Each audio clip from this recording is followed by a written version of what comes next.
नमस्कार दोस्तों, मेरा नाम है सुधीर और मेरे YouTube चैनल एक्सेल टेक में आपका स्वागत है। आज इस वीडियो में हम जानेंगे नेम मैनेजर के बारे में।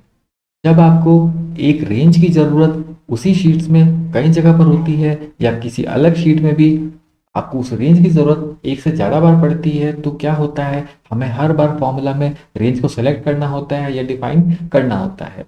जबकि ये काम काफ़ी टिपिकल हो जाता है कि बार बार आप उस शीट पर जाएं या उस रेंज को कॉपी पेस्ट करके रखें, तब उसको पेस्ट कराएं, या रेंज सेलेक्ट करने में भी बार बार आपको शीट्स चेंज करनी पड़ सकती हैं।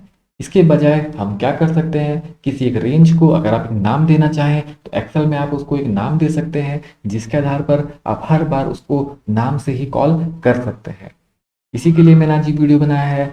अगर आपको ये वीडियो पसंद आए तो इसको लाइक कीजिएगा और चैनल को सब्सक्राइब कीजिएगा और बेल आइकन को क्लिक कीजिएगा नए वीडियोस के अपडेट सबसे पहले पाने के लिए। तो चलिए शुरू करते हैं।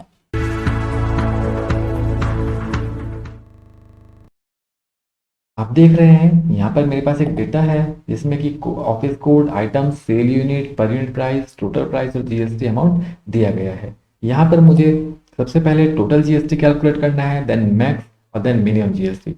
तो किस तरह से हम कैलकुलेट करते हैं? टोटल के लिए आप सिंपली फॉर्मूला लगाएंगे इक्वल टू सम और ब्रैकेट स्टार्ट करने के बाद इस रेंज को सिलेक्ट कर दीजिएगा।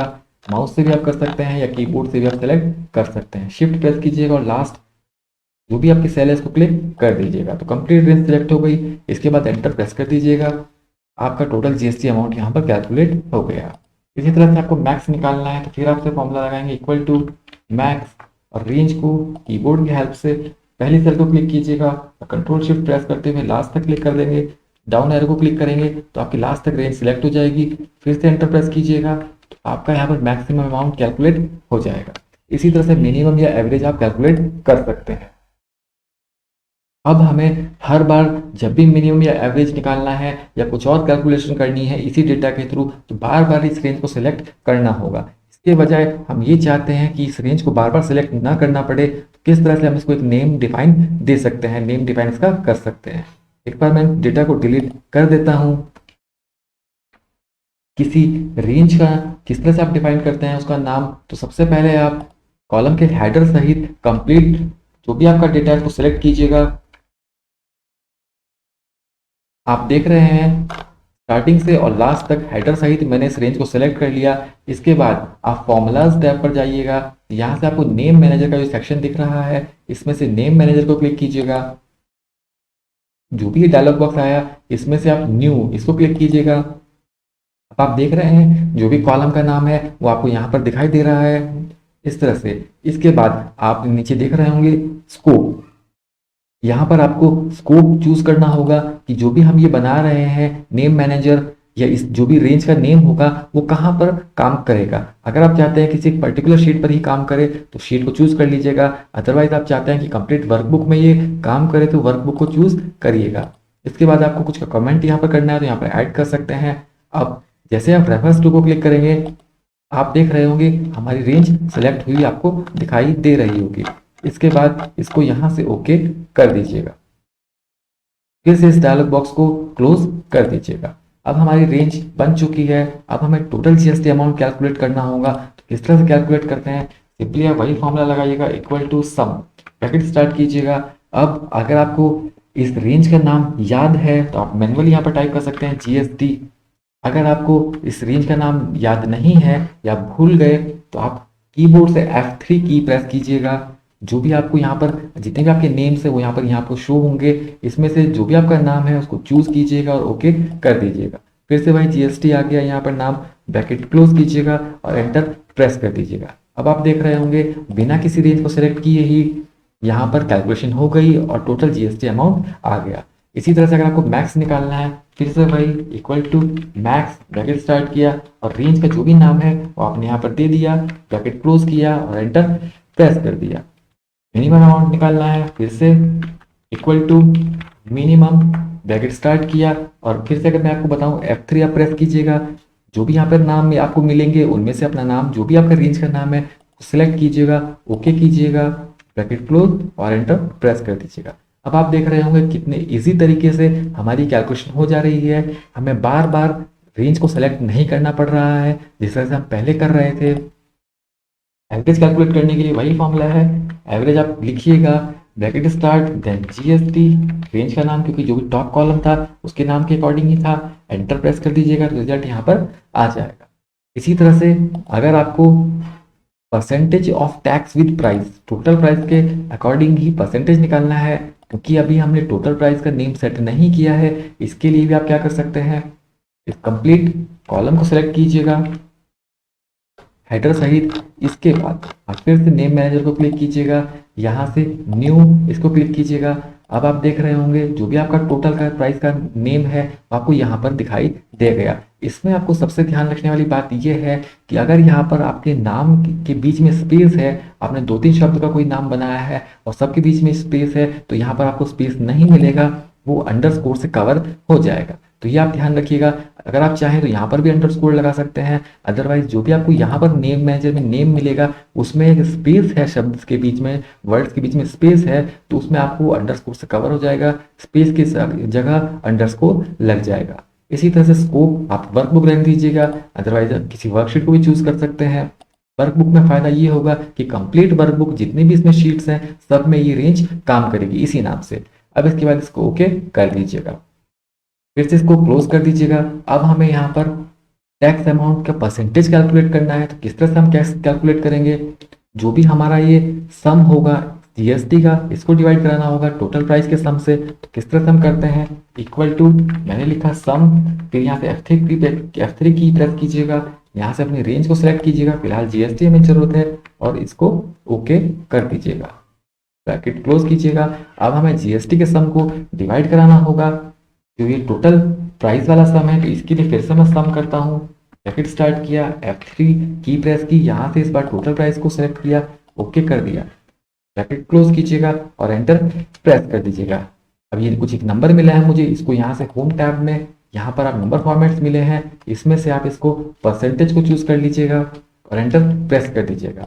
अब आप देख रहे होंगे जो भी जीएसटी अमाउंट है वो टोटल प्राइस का 10.22% है। इस तरह से आप अगर किसी एक रेंज को एक स्पेसिफिक नेम दे देते हैं तो ये बड़ा ही इजी हो जाता है, हर बार आपको रेंज सेलेक्ट नहीं करनी पड़ती और डेटा नेम के आधार पर ही कॉल हो जाता है। एक बार मैं आपको उसको नेक्स्ट शीट में भी करके दिखाता हूँ। मान लीजिए मुझे इस शीट में उस जीएसटी वाली अमाउंट की जरूरत है, या कितने ये जीएसटी, नंबर ऑफ जीएसटी कितने बार पेड हुआ है इसकी जरूरत है। यहाँ पर मैं काउंट का फॉर्मूला लगा देता हूँ, इक्वल टू काउंट, और फिर से वही F3 प्रेस कीजिएगा या फिर मैनुअली लिख दीजिएगा। फिर से मैंने F3 प्रेस किया और जीएसटी को सिलेक्ट किया, ओके कर दिया, ब्रैकेट क्लोज किया और एंटर प्रेस किया। तो अब आप देख रहे हैं टोटल 99 रिकॉर्ड्स हैं जो कि मुझे यहाँ पर मिल रहे हैं, यहाँ पर मेरे 99 रिकॉर्ड्स हैं। तो इस तरह से हम नेम की हेल्प से रेंज को कॉल कर सकते हैं। इसका मैं आपको एक और फायदा दिखाता हूँ। अगर ये आपकी टेबल, जो भी आपका डेटा है एक्सेल टेबल में है, तो किस तरह से रेंज ऑटोमेटिकली बढ़ जाती है या घट भी जाती है। अभी आप देख रहे होंगे सबसे मिनिमम जो जीएसटी है वो 1025 रुपये हुआ है। अब मैं इसको यहाँ से चेंज करता हूँ, इसके लास्ट में आप जाइएगा, डेटा के लास्ट में जो भी डेटा का एंड है उस एंड पॉइंट पर जाइएगा। यहाँ पर मैं एक चेंज कर देता हूँ, मान लीजिए इसको मैं 200 कर देता हूँ। यहाँ पर रेडीमेड गारमेंट्स कोई भी एक वैल्यू, यहाँ मैंने लिखा, कोई भी अमाउंट मैंने यहाँ पर टाइप कर दिया। इसके बाद जो जीएसटी अमाउंट है मान लीजिए वो मैंने यहाँ पर 250 टाइप कर दिया। अब हम चलते हैं अपने ऊपर की, जो भी हमारी कैलकुलेशन हुई है। अब आप देख रहे होंगे मिनिमम जीएसटी 250 हो गया, मतलब मुझे बिना किसी फॉर्मूला लगाए जो मेरी रेंज थी वो एक्सेल टेबल की हेल्प से ऑटो एक्सपेंड हो गई और मुझे यहाँ पर रिजल्ट मिल गया। इसी तरह से मैक्सिमम जीएसटी आप देखिएगा यहाँ पे 41,317 रुपये है। इसको मैं अगर चेंज कर देता हूँ, मान लीजिए किसी भी एक वैल्यू को बड़ी कर देता हूँ, मान लीजिए मैं इसको 65,000 कर देता हूँ, तो मैंने 65,000 किया और एंटर प्रेस कर दिया। तो इस तरह से यहाँ रिजल्ट भी मेरा चेंज हो गया। तो जब भी आपकी रेंज अगर बढ़ती है या घट जाती है तो आपको यहाँ पर रेंज को दोबारा चेंज करने की जरूरत नहीं है। जिस तरह से मैंने यहाँ पर दिखाया आपको, मैंने एक रिकॉर्ड नया बढ़ाया तो यहाँ पर वो ऑटोमेटिकली ऐड हो गया। इस तरह से हम किसी भी रेंज की हेल्प से पूरे डेटा को कॉल कर सकते हैं। अगर आपको किसी रेंज को मैन्युअली एडिट करना हो तो किस तरह से आप करेंगे, आप फिर से फॉर्मूला स्टेप पर जाइएगा, नेम मैनेजर को क्लिक कीजिएगा। यहाँ से जो भी आपकी रेंज आपको एडिट करनी है उसको सेलेक्ट कीजिएगा। मान लीजिए जीएसटी को मुझे एडिट करना है, फिर से एडिट ऑप्शन को क्लिक कीजिएगा। अब आप रेफरेंस ब्लू को क्लिक कर कीजिएगा। अब यहाँ से आप इसको चेंज कर सकते हैं। मान लीजिए मुझे अभी इतना ही चाहिए, फिर से इसको ओके कर दीजिएगा। इस तरह से आप डेटा को चेंज कर सकते हैं या रेंज को भी आप बढ़ा या घटा सकते हैं। अब आपको एक और चीज मैं बताता हूँ। अभी तक हमने टॉप रो के अकॉर्डिंग या टॉप टॉप जो भी हमारा सेल था उसके अकॉर्डिंग नेम सेट किया। अगर आप चाहते हैं लेफ्ट या राइट के अकॉर्डिंग हो, बॉटम के अकॉर्डिंग, वो भी बड़ा इजीली सेट किया जा सकता है। मान लीजिए मेरे ये सब्जेक्ट्स हैं जिसमें कि मैथ, इंग्लिश, साइंस और कॉमर्स दिया गया है।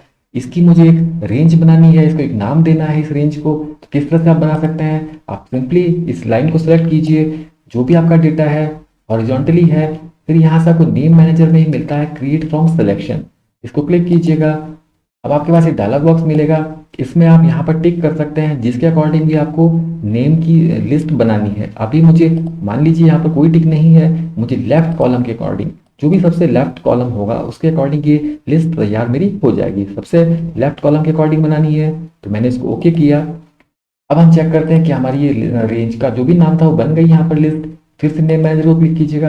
अब आप देख रहे होंगे सबसे लेफ्ट में सब्जेक्ट्स लिखा था, तो सब्जेक्ट की ये रेंज हमारी बन गई। जैसे ही आप रेफरेंस टू को यहाँ पर क्लिक करेंगे तो आप देख रहे होंगे आपको यहाँ पर डेटा दिखाई दे जाएगा जो कि हाईलाइटेड हो चुका है। तो मैं एक बार क्लोज कर देता हूँ। तो नेम मैनेजर के अकॉर्डिंग अगर आप किसी रेंज को नेम से कॉल करते हैं तो बहुत ही इजी रहता है डेटा को बार बार कॉल करना, और बार बार आपको रेंज सिलेक्ट नहीं करनी पड़ेगी। थैंक यू फ्रेंड्स, आशा करता हूँ आपको ये वीडियो जरूर पसंद आया होगा।